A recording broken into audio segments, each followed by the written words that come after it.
Namaste. I, JVN Swarnima, Assistant Professor in Jayoti Vidyapeeth Women's University in Faculty of Education and Methodology in Department of Science and Technology. So, in this session, we will discuss about lines, arrows, and dimensioning.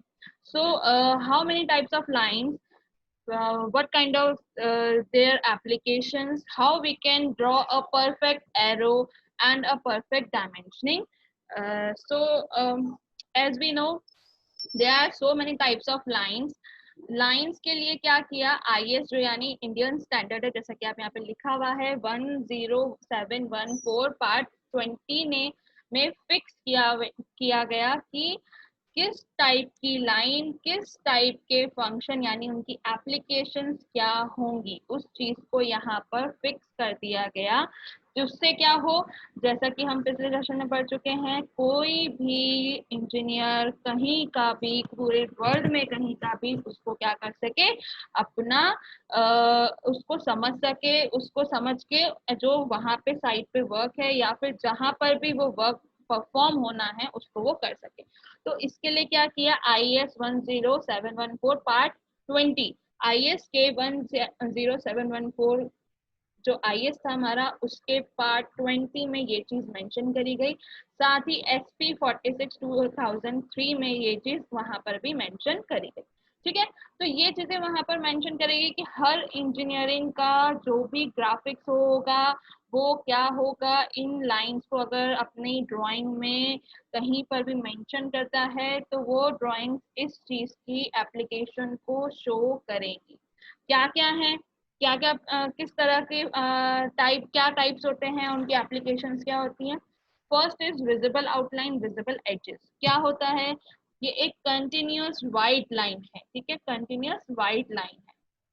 ये क्या काम करती है, line drawn to represent the visible outline, visible edges, surface boundary lines of objects should be outstanding in appearance. आपके जो भी ये line बनेंगी, जब भी आप रिप्रेजेंट उसको शीट पे करोगे तो ये क्या शो करेगी, जो भी विजिबल आउटलाइन है या एजेस है या कोई किसी का कहीं की बाउंड्री है किसी भी ऑब्जेक्ट की, तो ये उसको वहां पर ये अप्लाई होगी। जो हमारी विजिबल आउटलाइन या विजिबल एजेस है जिसको हम कैसे ड्रॉ करेंगे, कंटिन्यूअस वाइट लाइन से इसको हम ड्रॉ करेंगे। ठीक है, नेक्स्ट है हमारी डायमेंशन लाइन। डायमेंशन लाइन क्या होती है, ये भी कंटिन्यूअस होती है लेकिन ये क्या होती है, नैरो होती है।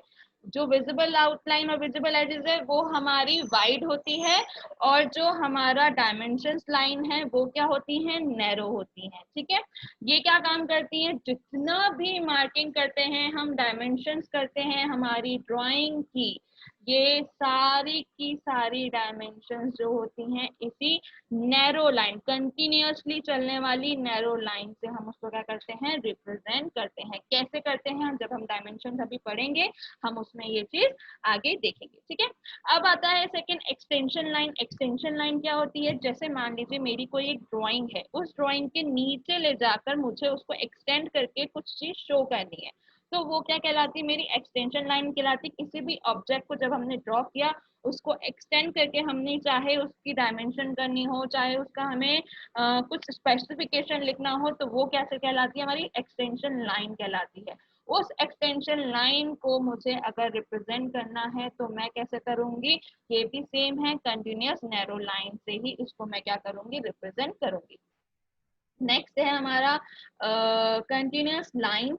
कंटिन्यूअस लाइन क्या काम करती है, जो भी कंस्ट्रक्टिंग ड्राइंग है उसको बनाती है, जो भी उसकी लाइन, जैसे हम कहीं पर भी हम जो भी ड्रॉ करें तो वो कंटिन्यूअस लाइन से बनाएंगे, ऑब्वियसली बात है। ठीक है, तो वो क्या होती है, ये इरेज नहीं करते, जितना भी ड्राइंग बनेगा अगर हमने कंटिन्यूअस लाइन यूज करी है तो उसको हम, वो हमारी वो एक्चुअल ड्राइंग होगी जो हमको वहां पर बनानी है। चाहे मैं किसी डिजाइन, कोई ग्राफिक्स का कोई कुछ बना रही हूँ, चाहे मैं मैकेनिकल का कोई कुछ भी मशीन का कुछ भी बना रही हूँ, या मैं कोई बिल्डिंग का स्ट्रक्चर बना रही हूँ, तो उसका जो भी मुझे दिखाना है, चाहे वो रूम हो, सैनिटरी पार्ट हो, या मेरा कोई किचन हो, या मेरा हॉल हो, या मेरा डाइनिंग में कुछ कुछ अलग चीजें मेंशन हो, तो वो सारी चीजें जो भी मेरे को उस ड्राइंग में दिखानी है वो मैं क्या करूंगी, इस कंस्ट्रक्शन लाइन यानी कंटिन्यूस नैरो लाइन से मैं क्या करूंगी, उसको वहां पर रिप्रेजेंट करूंगी। अब जब ये रिप्रेजेंट कर दी तो इसके साथ कंस्ट्रक्शन लाइन के साथ क्या और अटैच हो गया कि वो चीज इरेज नहीं होगी उस शीट से।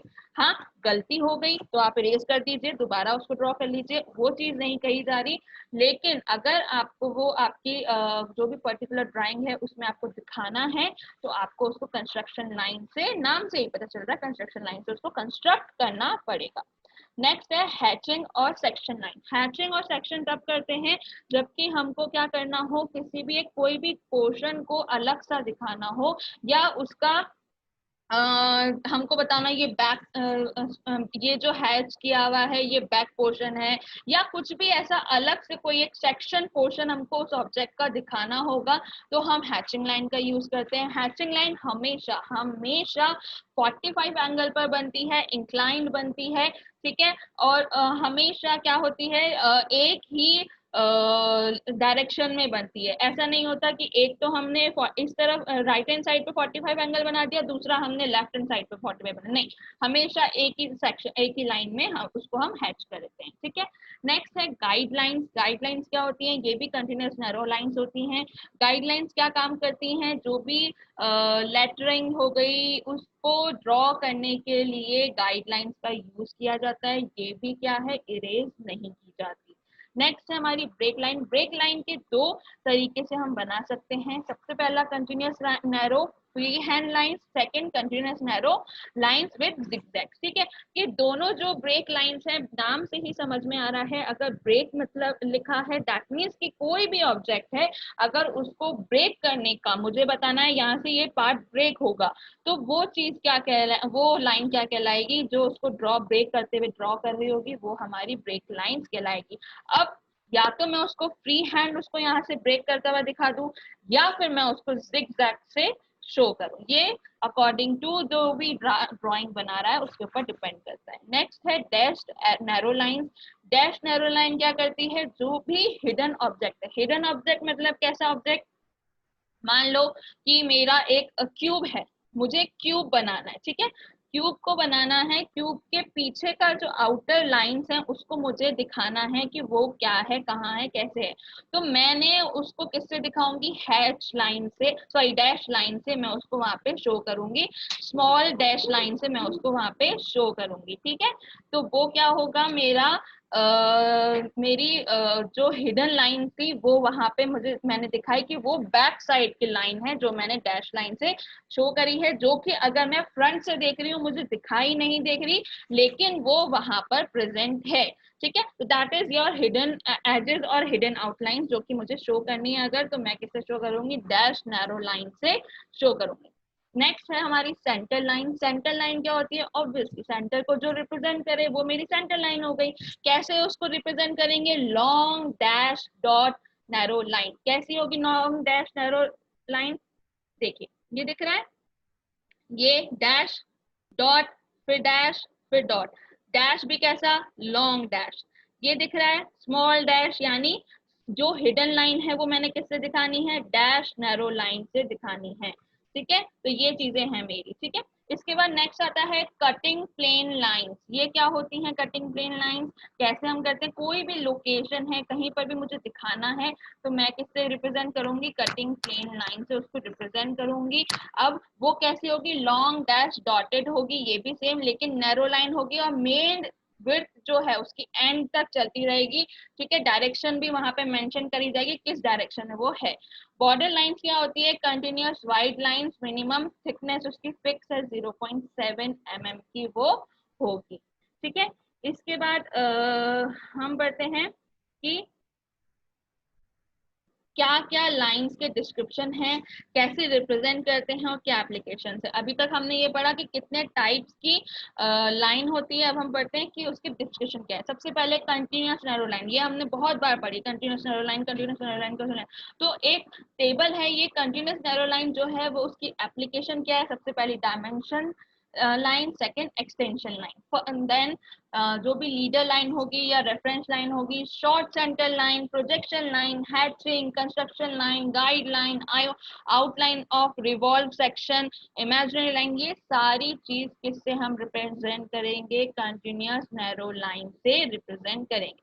इसके बाद continuous narrow free hand line, जैसे कि हमने बात करी थी, अगर ब्रेक हमको कहीं पे दिखाना है तो दो तरह से कर सकते हैं, फ्री हैंड लाइन और जिगजैग के थ्रू। तो वो है ये हमारा फ्री हैंड की अगर हम बात करें तो preferably manually represented termination of a partial और interrupted views, cut and section if limit is not a line of symmetry of or a center line. That means कि अगर मुझे कहीं पर भी मुझे रिप्रेजेंट करना है कोई भी टर्मिनेशन, कोई भी इंटरप्शन, किसी भी व्यू में, किसी भी कट में, किसी भी सेक्शन में, तो मैं किससे उसको रिप्रेजेंट करूंगी? फ्री हैंड लाइन से करूंगी। ठीक है।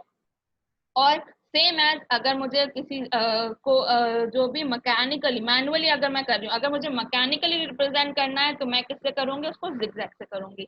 दोनों में डिफरेंस समझ में आ गया।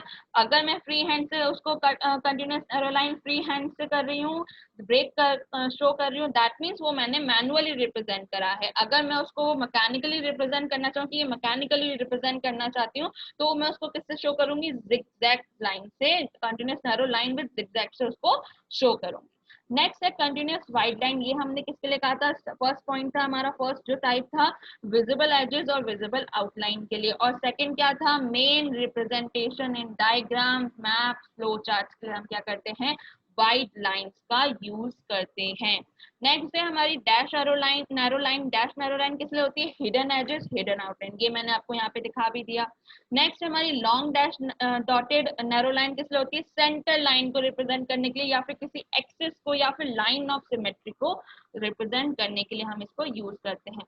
Long dash dotted with line के कैसे होती है? जो भी कटिंग प्लेन होती है, जैसे कि हमने ऊपर बात करी, कटिंग प्लेन हो गई एंड्स पर, या फिर कोई भी डायरेक्शन में चेंज हुआ, उसको रिप्रेजेंट करने के लिए हम क्या करते हैं? इस लाइन का यूज करते हैं। इसके बाद मैं बात करूंगी जो भी हमारा डायमेंशनिंग के बारे में था। डायमेंशनिंग अगर हमने किया तो किस तरह से हम डायमेंशन करेंगे, क्या करेंगे?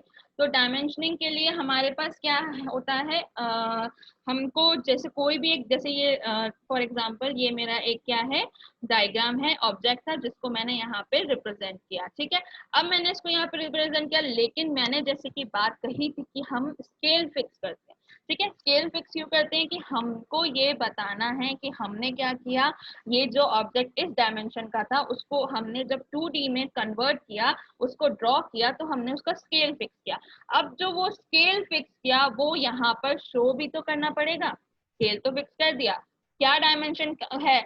चलो स्केल फिक्स हो गया, वो मल्टीप्लाई करके एक्चुअल डायमेंशन में कन्वर्ट हो जाएगा, लेकिन वो यहाँ पे डायमेंशन मेंशन करनी पड़ेगी। जो भी हमारी ड्राइंग है उसकी हर एक की डायमेंशन को मेंशन करना पड़ेगा। तो वो हम कैसे करेंगे, कैसे हम उसको दिखाएंगे, कहाँ कितने मेथड होते हैं, और एरो जो यहाँ पे आपको ये एरो दिख रहा है, वो एरो कैसे रिप्रेजेंट करेगा, अगर कुछ अलग से दिखाना है वो कैसे रिप्रेजेंट करेंगे, तो वो सब हम इसमें पढ़ेंगे। तो सबसे पहले तो जो भी हमारा प्रिंसिपल्स हैं, सबसे पहले हम प्रिंसिपल की बात कर लेते हैं कि प्रिंसिपल्स क्या क्या होते हैं। सबसे पहला प्रिंसिपल, बेसिक प्रिंसिपल है किसी भी ड्राइंग को जो है किसी भी ड्राइंग की डायमेंशनिंग करने के लिए जो है बहुत बेसिक प्रिंसिपल है। सबसे पहला कि ऑल डायमेंशन, जितनी भी डायमेंशन है, जो भी नेसेसरी है उस पर्टिकुलर ड्राइंग में, वो कंप्लीटली क्लियरली वहां पर विजिबल होनी चाहिए, रिटर्न अच्छे से होनी चाहिए, और जिस डायरेक्शन में जहां पर भी लिखना है उसको वहीं पर ही मेंशन होना चाहिए। डायमेंशन ऐसा नहीं कि ये एक डायग्राम है लेकिन इसकी डायमेंशन मैंने यहाँ पे मेंशन कर दी कि इसका वेट इतना होगा, इतना होगा, नहीं, आपको वहीं पर ही उसको मेंशन करना पड़ेगा। Next, each feature shall be dimension once only on a diagram. That means कि अगर मान लीजिए किसी भी डायग्राम की मेरा रिपीटेशन हो रहा है तो मैं उसको रिपीट नहीं करूंगी उसकी डायमेंशन को, क्योंकि मैंने वो डायमेंशन क्या करी, अपनी ड्राइंग में एक बार मेंशन कर दी है। तो इसलिए मेरा क्या, मैं क्या कर सकती हूँ, मैं क्या करूंगी, मैं उसको रिपीट नहीं करूंगी। ठीक है।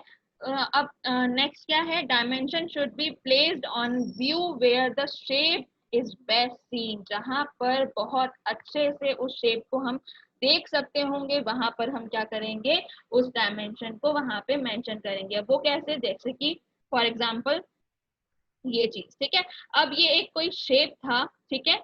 अब यहाँ पर क्या हुआ, मैंने इसको मेंशन करना था, लेकिन जैसे कि ये दिख रहा है, यहाँ पे मुझे मेंशन नहीं हो पा रहा, समझ में आ ही नहीं रहा ये क्या डायमेंशन लिखी है। और जब मैंने यहाँ पर देखा तो यहाँ पे मुझे बहुत अच्छे से मेंशन हो रहा है कि ये क्या डायमेंशन है, इसकी क्या डायमेंशन है, यहाँ पे क्या डायमेंशन है, हर एक चीज बहुत अच्छे से दिख रही है, बजाय इस ड्रॉइंग के कि मुझे समझना पड़ेगा कि इस ड्रॉइंग में क्या है और क्या नहीं है, ठीक है।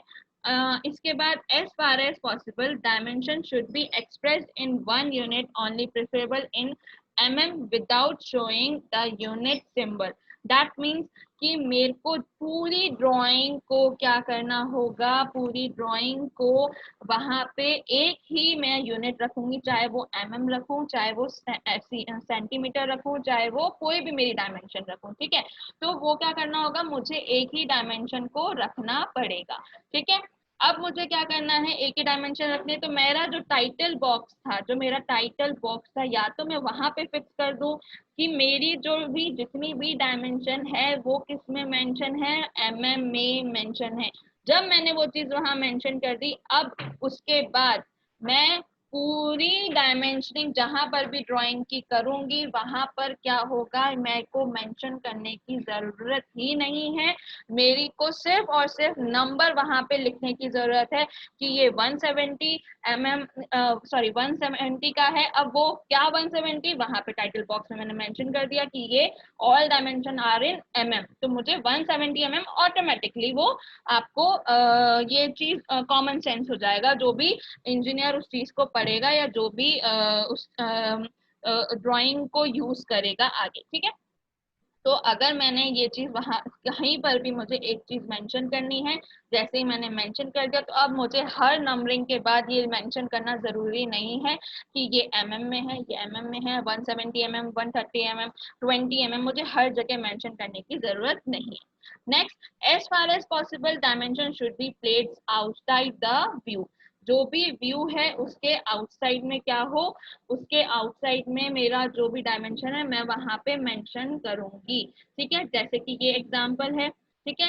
इस एग्जांपल में मेरा जो ये मैंने यहाँ से लेके यहाँ तक की जो डायमेंशन दी वो इनसाइड करी मेरी ड्राइंग के, जबकि मुझे करेक्टली क्या चीज की क्या प्रिंसिपल कहता है, जो भी मेरी ड्राइंग है उसके आउटसाइड होगा, जो भी डायमेंशन होगा उसके इनसाइड नहीं होना चाहिए। देखिए ये वाली भी है, इसमें भी हमने क्या किया, इसके अंदर मैंने जो है यहाँ पर अंदर की साइड ही मैंने क्या किया, मैंने अपना जो भी डायमेंशन देना था वो बाहर की साइड ही दिया, अंदर की साइड मैंने नहीं दिया, ठीक है। यही चीज करेक्ट मानी जाएगी जब भी आप कोई भी डायमेंशनिंग करेंगे। इसके बाद नेक्स्ट प्रिंसिपल क्या कहता है कि dimension should be taken from visible outline rather than from hidden line। that means कि जैसे कि हमने ऊपर बात करी थी जो टाइप्स ऑफ लाइंस की, तो उसमें हमने क्या बोला था कि जो भी डायमेंशन लाइन होगी वो किससे हम दिखाएंगे, कंटिन्यूअस नैरो लाइन से शो करेंगे। तो प्रिंसिपल भी क्या कहता है कि जब भी आप डायमेंशन दिखाएंगे उसको हिडन लाइन यानी डैश डैश लाइन को ना दिखा के कंटिन्यूअस नैरो लाइन से, विजिबल लाइन से आप उसको क्या करें, रिप्रेजेंट करें, ठीक है। इसके बाद जो भी नेक्स्ट क्या है कि no gap should be left between the feature and the start of extension line. जो भी एक्सटेंशन लाइन है उससे के बीच में कोई और फीचर के बीच में जो भी गैप है वो नहीं होना चाहिए, ठीक है। उसके जैसे कि ये एग्जांपल यहाँ पे गिवन है गेरा, ठीक है। तो इसमें देखिए जैसे ये गैप यहाँ पे ये एक्सटेंशन लाइन का गैप आ गया, ये जबकि यहाँ बनना ही नहीं था, सॉरी ये यहाँ बनना था, और यहाँ पर क्या हुआ, यहाँ पर गैप हो गया, यहाँ पे कोई एक्सटेंशन लाइन यहाँ पे शो करी गई नहीं, शो करी गई। तो इसी का ये क्या हो गया, ये हमारा इनकरेक्ट वर्जन हो गया, और ये हमारा क्या हो गया, करेक्ट वर्जन हो गया। क्यों करेक्ट वर्जन हो गया, क्योंकि यहाँ पर क्या है, एक और एक्सटेंशन लाइन यहाँ पे शो करी, यहाँ पे कोई भी किसी भी तरह का कोई भी गैप नहीं था, ठीक है। नेक्स्ट क्या है, crossing of centre line should be done by a long dash not a short dash. That mean कि जो भी मैं सेंटर लाइन बनाऊंगी वो मैं लॉन्ग डैश से बनाऊंगी, शॉर्ट डैश से कभी भी नहीं बनाऊंगी। अब इसके बाद आता है एग्जीक्यूशन ऑफ डायमेंशन कैसा होता है, क्या होता है। तो बहुत टाइप से हम क्या कर सकते हैं, एग्जीक्यूट कर सकते हैं डायमेंशंस को। ठीक है, कौन कौन से टाइप्स हैं। फर्स्ट, हम इस तरह से कर दे जैसे कि ये डायमेंशन शो हो रहा है। अगर मेरे पास स्पेस नहीं है तो मैं इस तरह से कर सकती हूँ, यानी दोनों तरफ से एरो लगा दिया और उसके आउटसाइड मैंने क्या लिख दिया, उसका डायमेंशन जो भी उसका डायमेंशन है वो मैंने यहाँ पे नंबरिंग यहाँ पे लिख दी। ठीक है, सेकंड है कि मैं इस तरह से भी कर सकती हूँ, अगर ये चीज है तो मैं कंटिन्यूसली भी ऐसे कर सकती हूँ। तो ये बहुत सारे नैरो स्पेसेस के एग्जांपल्स हैं कि किस तरह से मैं यहाँ पे कर सकती हूँ। ठीक है, इसके बाद हम बात करते हैं dimension, termination and origin indication. कैसे करेंगे भाई, कहाँ से टर्मिनेट हो गया, ओरिजिन कैसे हो रहा है, ये सब हम कैसे पता करेंगे। तो dimension line should show distinct termination in the form of arrow, head और ऑब्लिक स्ट्रोक और where the application and origin indication. ठीक है, जैसे कि यहाँ पे शो हो रहा है कोई भी एक ओरिजिन इंडिकेशन या फिर हमारा क्या होगा टर्मिनेशन, किसी भी इन तीनों में से किसी भी पॉइंट का हो सकता है जो एरो होगा। अब जैसे कि मैंने बात करी थी, हम किस बारे में बात करेंगे, हम एरोस के बारे में बात करेंगे। क्या एरो हमारा किस तरह का एरो बनेगा, नॉर्मल एरो बनेगा या कैसा एरो बनेगा। तो एरो जो होगा हमेशा, जो ये एरो का एंगल है वो 15 एंगल पर बनेगा, 15 डिग्री एंगल पर बनेगा हमेशा।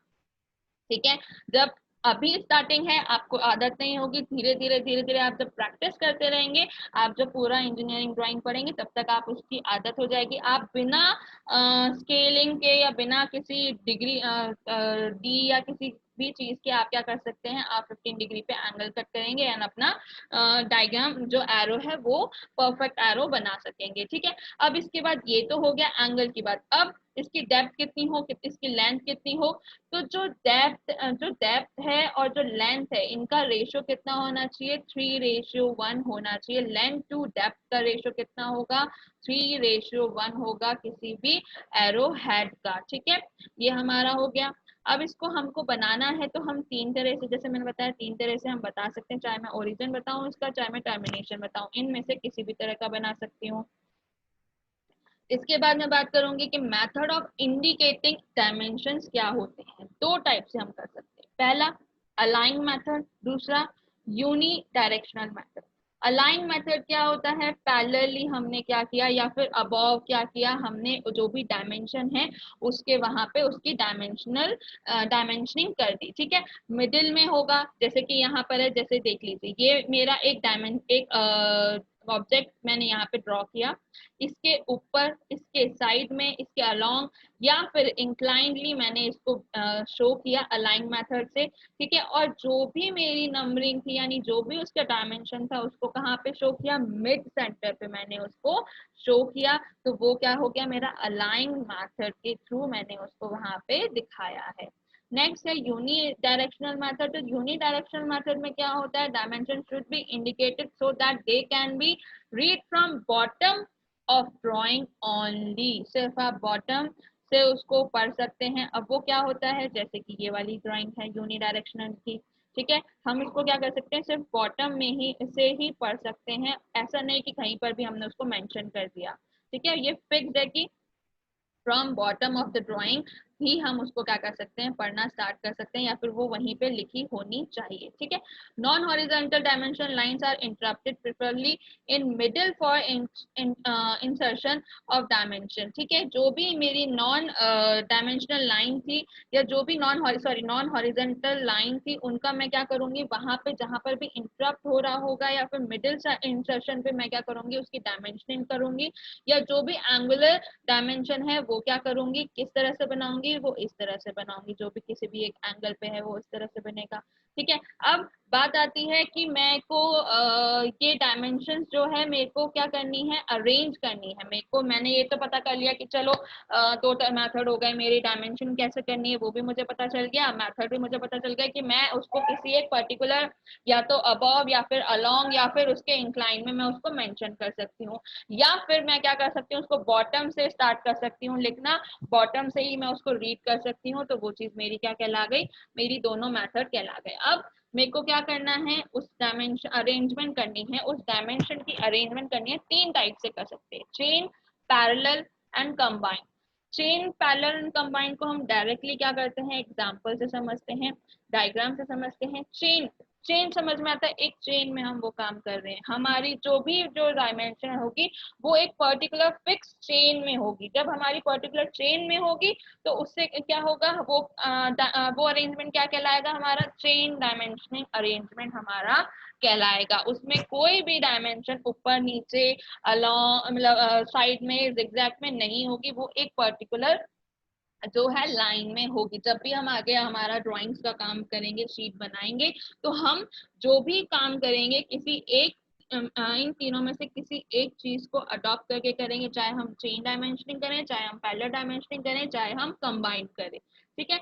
नेक्स्ट है हमारी पैरेलल डायमेंशनिंग। पैरेलल डायमेंशनिंग क्या हुई, समटाइम्स ऐसा होता है कि है ना जो हमारे जैसे कि इस डायग्राम में जो हमारे ऑब्जेक्ट है जिसको हमने ड्रॉ किया है, उसमें क्या है, इसमें भी मैं क्या कर सकती हूँ, अपना पैरेलल डायमेंशनिंग कर सकती हूँ। लेकिन मैं क्या करूँ, मुझे सॉरी चेन डायमेंशनिंग कर सकती हूँ, तो उसके लिए मुझे क्या करना पड़ेगा, तो 179 में से 64 को माइनस करना पड़ेगा। उसके बाद मेरी जो ओरिजिन पॉइंट होगा वो ये वाला पॉइंट होगा। उसके बाद मुझे इस पॉइंट से यहाँ तक के डायमेंशन को शो करने के लिए 272 में से 179 को माइनस करना पड़ेगा, और उसके बाद मैं यहाँ पे शो करूंगी कि ये मेरी क्या है, इसकी डायमेंशन है। तो वो मेरी क्या हो जाएगी, चेन डायमेंशन। अब मुझे क्या करना है, मुझे चेन में नहीं करना, मुझे किस में करना है, पैरेलल में करना है। मुझे माइनस प्लस करना ही नहीं है, जितना मैंने ड्रॉ किया था मुझे तो वो डायरेक्ट कर देना है, इतना दिमाग मुझे लगाना ही नहीं।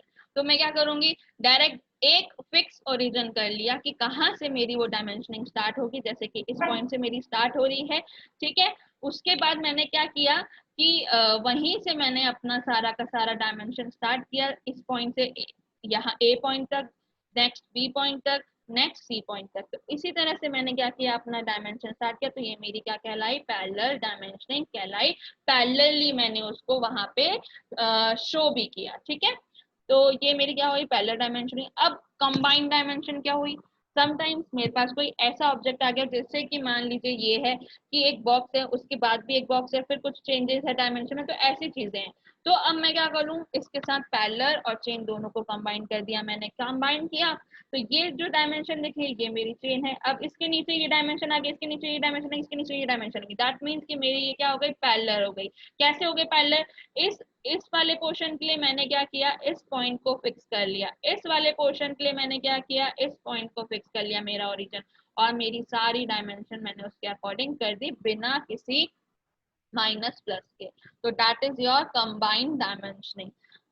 आई होप यहाँ तक सब समझ में आया होगा कि टाइप्स ऑफ लाइंस क्या होती हैं, अगर वो जो लाइंस हमने बात करी उनकी एप्लीकेशन क्या है, किस तरह से कहाँ पे कौन सी होगी, continuous line, dash dotted line, hash line, ये सारी चीजें किस पर्पस के लिए यूज होती हैं, एरो कैसे बनाना है, डायमेंशनिंग के मेथड क्या है, डायमेंशनिंग किस तरह से कर सकते हैं, क्या क्या प्रिंसिपल्स हैं, और उसको अरेंज करने की क्या क्या मेथड हैं, वो सब हम यहाँ पे इस सेशन में पढ़े हैं। I hope you all understand about this session, but if you have any other any issue, any query, then please mention in a comment box, I'll resolve it. This session is powered by digital version 2.0 Vidyapeeth Women's University. Thank you.